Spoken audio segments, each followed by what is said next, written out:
محترم بزرگوں، بچوں، نوجوان ساتھیوں، پردہ نشین خواتین اسلام، السلام علیکم ورحمۃ اللہ تعالی وبرکاتہ۔ نحمده ونصلی علی رسولہ الکریم، اما بعد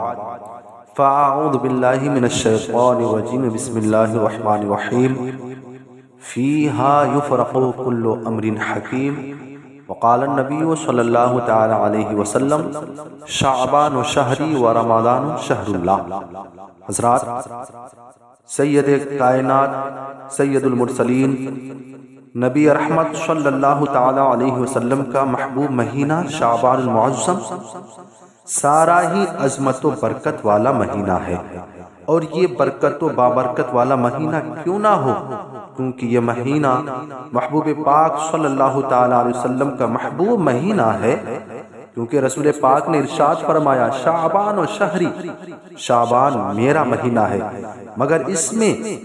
ایک رات ایسی بھی ہے جو بڑی بابرکت والی رات ہے، جسے شب برات کہا جاتا ہے۔ اس کے بارے میں رب کائنات قرآن عظیم میں ارشاد فرماتا ہے، فیہا یفرق کل امر حکیم، کہ اس میں بانٹ دیا جاتا ہے ہر حکمت والا کام۔ صاحب تفسیر روح البیان اس آیت مقدسہ کے تحت لکھتے ہیں کہ اللہ تبارک و تعالی اس رات میں روزی و رزق کا معاملہ حضرت میکائیل علیہ الصلوۃ والتسلیم کے سپرد فرما دیتا ہے، اور مصائب و آلام کا معاملہ حضرت عزرائیل علیہ الصلوۃ والتسلیم کے سپرد کر دیا جاتا ہے۔ اور ایک روایت میں آیا ہے کہ نبی اکرم نور مجسم صلی اللہ تعالی علیہ وسلم سے پوچھا گیا، عرض کیا گیا کہ شعبان المعظم میں آپ کے روزہ دار رہنے کی کیا وجہ ہے؟ تو آپ صلی اللہ تعالی علیہ وسلم نے ارشاد فرمایا، شعبان سے شعبان تک مرنے والوں کی اجل لکھی جاتی ہے،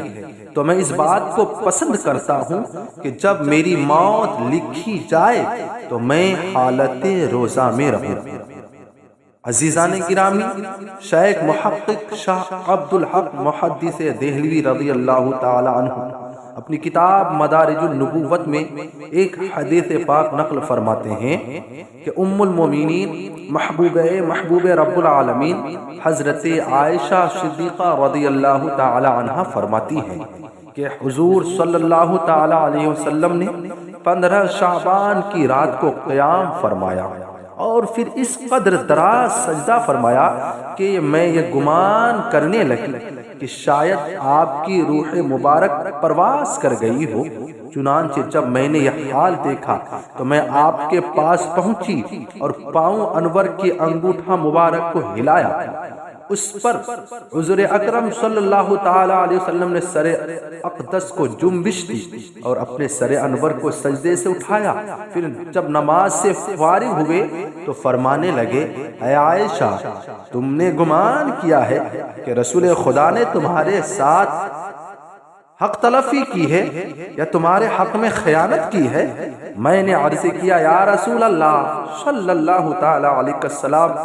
یہ کوئی بات نہیں ہے، بالکل بھی یہ کوئی بات نہیں ہے، بلکہ میں نے آپ کے سجدے کی درازی سے یہ گمان کرنے لگا کہ شاید آپ کی روح انور پرواز کر گئی ہو، روح مقدس آپ کی پرواز کر گئی ہو۔ اس پر حضور اکرم صلی اللہ تعالی علیہ وسلم نے ارشاد فرمایا کہ تم نہیں جانتی اے عائشہ یہ کون سی رات ہے؟ میں نے عرض کیا، خدا اور اس کا رسول بہتر جانتا ہے۔ تو فرمانے لگے آقا علیہ الصلوۃ والتسلیم، اے عائشہ، یہ 15 شعبان المعظم کی رات ہے، اس میں حق تبارک و تعالی اپنے بندوں پر خاص توجہ فرماتا ہے۔ اور ایک روایت میں ہے کہ غروب آفتاب سے لے کر طلوع فجر تک، مطلب یہ ہے کہ اور راتوں سے زیادہ اس رات میں توجہ فرماتا ہے اور مغفرت مانگنے والوں کی مغفرت فرماتا ہے، اور طالبان رحمت پر اپنی رحمت فرما کر بخش دیتا ہے۔ عزیزان محترم، 15 شعبان المعظم شب برأت کی کیا فضیلت ہے؟ آئیے ایک حدیث پاک کا ٹکڑا آپ کے سامنے رکھوں کہ حضرت عائشہ صدیقہ رضی اللہ تعالی عنہا سے رسول پاک نے ارشاد فرمایا کہ عائشہ یہ 15 شعبان المعظم کی رات ہے، اس میں اللہ تبارک و تعالی آسمان دنیا پر نزول اجلال فرماتا ہے اور بنی کلب کی بکریوں کے بالوں کی گنتی سے بھی زیادہ لوگوں کو بخش دیتا ہے۔ اور غنیت الطالبین کے حوالے سے ہے کہ حضور تاجدار مدینہ سرور قلب و سینہ علیہ تحیت و ثناء ارشاد فرماتے ہیں کہ شعبان المعظم کی 15ویں رات کو جبریل امین میرے پاس آئے اور عرض کیا کہ یا رسول اللہ صلی اللہ تعالی علیہ وسلم، آپ اپنا سر انور آسمان کی طرف اٹھاؤ۔ میں نے پوچھا یہ کیسی رات ہے جبریل؟ تو عرض کرنے لگے یا رسول اللہ صلی اللہ تعالی علیہ وسلم، یہ وہ رات ہے جس میں اللہ تبارک و تعالی 300 رحمت کے دروازے کھول دیتا ہے اور اس شخص کو بخش دیتا ہے جو مشرک نہ ہو۔ اس رات میں بخشش فرما دیتا ہے، مگر جو جادوگر ہو یا ہمیشہ شراب پینے والا ہو یا سود خور ہو یا ماں باپ کا نافرمان ہو تو اللہ تعالیٰ اس کی بخشش نہیں فرماتا، اللہ تعالیٰ اس کی دعا قبول نہیں کرتا جب تک کہ وہ توبہ نہ کر لے۔ اور حضرت عیسیٰ روح اللہ علیہ الصلوۃ والتسلیم ایک دن ایک پہاڑ سے گزر رہے تھے کہ وہاں ایک سفید پتھر دیکھا آپ نے، اس کی خوبصورتی اور دلکشی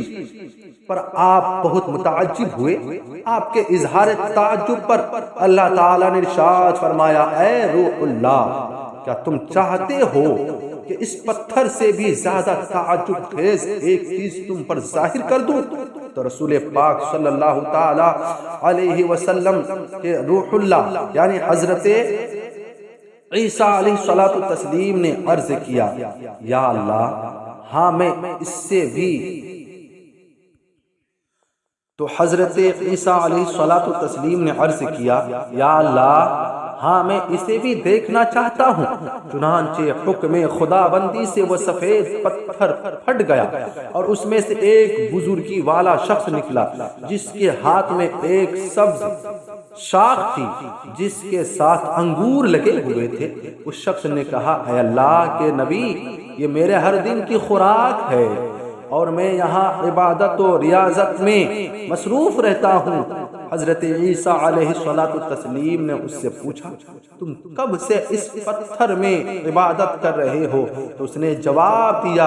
400 سال سے۔ یہ سن کر حضرت عیسیٰ علیہ الصلوۃ والتسلیم نے کہا اے شخص تو بڑا ہی خوش نصیب ہے، اللہ تعالیٰ نے فرمایا اے پیارے روح اللہ، میرے محبوب صلی اللہ تعالی علیہ وسلم کی امت میں سے جو شخص شعبان کی 15ویں رات میں پوری رات نماز پڑھے گا وہ اس شخص کی 400 سالہ عبادت سے بھی زیادہ ثواب پائے گا۔ ان روایتوں سے معلوم ہوا، پتہ چلا کہ یہ رات بڑی عظمت والی رات ہے، اسے عبادت و ریاضت میں گزارنا چاہیے۔ اسی رات میں قبرستان بھی حاضری دینی چاہیے، اس لیے کہ یہ وہ پیاری رات ہے جس میں خداوند تعالی اپنی رحمت کے 300 دروازے کھول دیتا ہے، گناہگاروں کی بخشش فرما دیتا ہے۔ اسی طرح ان بدقسمت لوگوں کو بھی توبہ کر کے اس رات کے فیضان رحمت کو حاصل کرنا چاہیے جن کے بارے میں ہے کہ اس رات بھی عطائے خدا بندی سے محروم رہتے ہیں، یعنی مشرک، جادوگر، شرابی، سود خور۔ تو حضرات آئیے سابقہ گناہوں سے توبہ کر کے اللہ تبارک و تعالی کے حضور جبین نیاز جھکا کر گر گڑائیں اور پھر آئندہ گناہوں سے بچنے کا عہد کریں اور دعا مانگے یا الہی رحم فرما مصطفیٰ کے واسطے، یا رسول اللہ کرم کیجئے خدا کے واسطے، مشکلیں حل کر شہے مشکل کشا کے واسطے، کر بلائیں رد شہید کربلا کے واسطے، آمین یا رب العالمین۔ بجاہ النبی کریم صلی اللہ تعالی علیہ وسلم۔ اور آخر میں آپ سامعین سے گزارش ہے کہ اگر اب تک آپ لوگوں نے اس چینل کو سبسکرائب نہیں کیا ہے تو برائے مہربانی سبسکرائب کر لیں اور ویڈیو کو لائک اور شیئر ضرور کریں، اور کوئی چھوٹا سا پیارا سا کمنٹ باکس میں کمنٹ کریں۔ السلام علیکم ورحمۃ اللہ تعالی وبرکاتہ۔